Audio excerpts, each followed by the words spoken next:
Well, Blaine Higgs is the Premier of New Brunswick, and he is with me now in our studios. He's in Ottawa today to be on Parliament Hill. Mr. Higgs, good to see you again. Thanks for coming in to speak with me.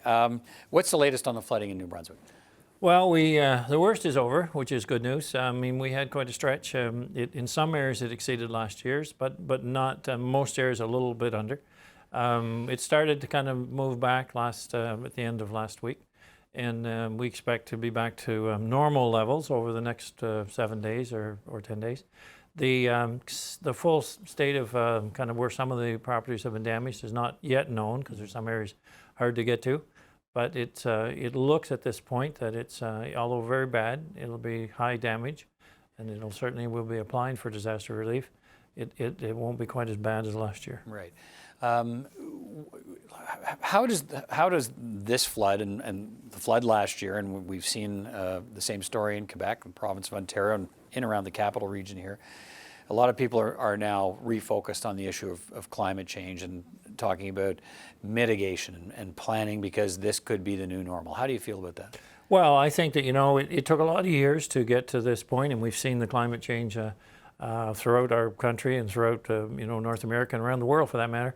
So we know that the conditions are real and it's not like it's business as usual. So I think that leads to, like this year, I saw many homes that were impacted last year that were better protected this year, and they were better prepared. We have to be more diligent in terms of government and where people are allowed to build, what mitigation efforts are being done as renovations or repairs, because it's not a matter of just replacing the gyprock in the basement and saying, well, there we go. And we have to look at, do some properties actually need to be moved? Right. If that's going to happen, that seems to be the conversation in a lot of places now. Yes, is okay. We can't. There's no point in having people repair and fix a place that's built on what now is going to be a floodplain, only to do it year after year or every second year, and have the rest of the public pay for things like the armed forces and so on to help deal with these kind of flood situations.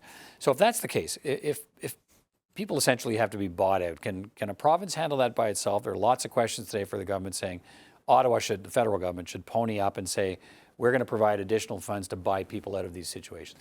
Well, I think it falls under the disaster fund relief program because it's basically, it is, we're building or we're mitigating for the future. So the program now exists. It's like an insurance policy. If you claim every year, pretty soon you're not going to have insurance. Right. And I think that's where we are. So we can't expect the federal government, we can't expect taxpayers across the country to continue to fund the same thing each year. So, but I think at this point, as you say, it might be early to decide where we go with this. But to look at properties that are clearly, you can't raise them up enough. They're bigger, bigger homes or such that you really have got to look at relocating. Then we have to get into that serious discussion. Okay, because there will be an argument about what is that property worth. Right. And and I've heard Premier Legault talk about the 200,000 limit, and then the story you hear, somebody saying, "Well, my house is more than that." Yeah, I paid $350,000 for this. So that's going to be a challenge, but people are going to have to realize that the situation is different. You couldn't sell your home for that. So that's where the sensitivities arise. So for me, it's firstly understand what mitigation efforts can we actually do this time around, so it's not just business as usual. So next year, if we get into this, it's not going to be like this year and the damage. Can we look at any sort of flood control measures? And we have a very tight spot where our river system empties into the Bay of Fundy. And I'm going to do a feasibility assessment on that. The Federal Minister of Infrastructure, Mr. Champagne, was on our program last night saying that he sent letters to your government as well as the governments in Quebec and Ontario saying he's prepared to fast track some of these flood mitigation projects. Have you seen the letter? Do you know what he's asking for? And are you happy to take him up on it? Yes, indeed. I haven't seen the letter, but I have heard about that. And yes, we will pursue that. Because I want to understand that, and by prioritizing where the critical areas are, so that we focus and we go to the right spots first. Are you surprised it hasn't been taken up? The program's been around for a couple of years, and he's saying he's surprised that yes, Ontario, New Brunswick, and Quebec haven't come up with significant projects to deal with. I was indeed surprised about it, and I've only recently kind of learned more about it, but we will certainly be looking into that. Okay. The Prime Minister, of course, we've had around this town for a couple of days and beyond. The conversation now about climate change when we look at these floods and repeated floods, and the Prime Minister's taken the opportunity to say that that's why the carbon tax is the best option. You've had it now in New Brunswick for a month, the federal backstop. Are you inclined to believe his argument that this is why we price carbon to curb emissions, to deal with climate change, and that's why it has to be that way? Well, I don't agree with that statement. I do agree with climate change, and I do agree we have to do whatever we can to mitigate and reduce our emissions. So absolutely, and I believe we need to stay on our targets that were set for the Paris Accord several years ago, and we stay focused on that. So there's no question about that, and we're committed to doing that. The only disagreement we have here is basically we don't believe you need a carbon tax to do that. Now we've set a carbon plan forward for New Brunswick, and I mean there wasn't one. We put one in place since we've been there. That's submitted to the federal government. Basically, emitters in our province, it's a cost-based system on large-scale emitters, because that's where the buck stops there in terms of large industry and what they're contributing into the environment and how we deal with that. So our program would see, let's say 12 to 14 billion a year being paid by industry in the province, and that money should be solely used to research and develop new technologies as we move forward to a cleaner. But does that guarantee a curbing of emissions? Oh, well, it absolutely. They're paying a penalty, but are they actually cutting emissions? Well, what'll guarantee ultimately? So if you think back over the last number of years, I have a book at home titled in 1998. It was titled "The End of Oil," and it wasn't because we were going to stop using it. It was because it was going to run out. So now you get to a point where you're saying, well, we're using 800,000 barrels a day of oil, and that's why the discussion on pipelines.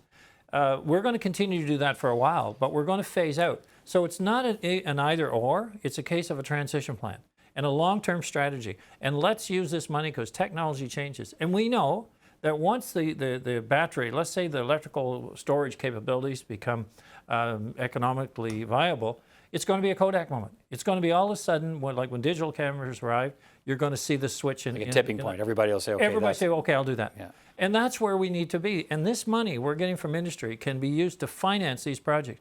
Why do we penalize people in the meantime to pay more tax? Because it'll just be misused in the political circle.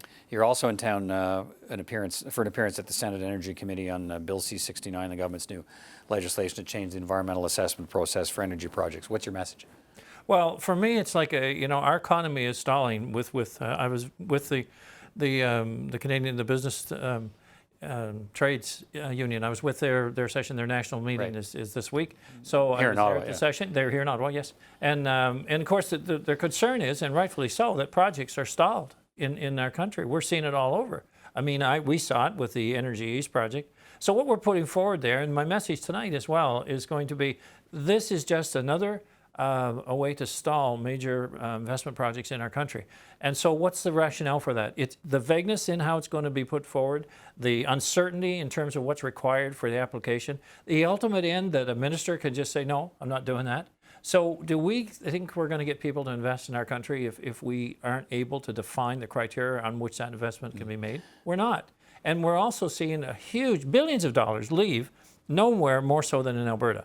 So my point is this: we need a certainty around our investment strategy for large-scale projects that have kept our country going.